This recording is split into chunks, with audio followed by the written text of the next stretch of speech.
আচ্ছা ধর বলেন। তুই আর আমি একটা রাস্তা দিয়ে হাইটে যাইতেছি।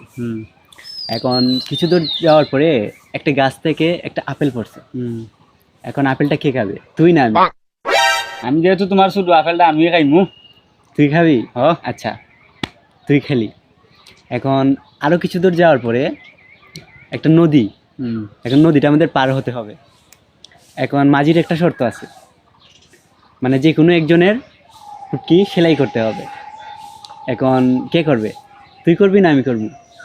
আগে তো আমি আপেল খাইছিলাম, হ্যাঁ তখন ফুটকিটা চাইছিলাই ফালা হইলে কি তোমার, তখন তুমি সিলাই করবা ফুটকিটা। আচ্ছা ঠিক আছে, আমি আমার পুটকি সেলাই হলো। এখন আমরা নদী পার হলাম। নদী পার হওয়ার পরে হাঁটতে হাঁটতে গভীর জঙ্গলে প্রবেশ করলাম। এখন কিছু দূর যাওয়ার পরে একটা ভাল্লুক আসছে। এখন এটা কিন্তু যে শীতেশি ভাল্লুক নয়, এই ভাল্লুকে মানুষের পুদ মারে, আচ্ছা মানে বুঝস, চুদলিং পং। এখন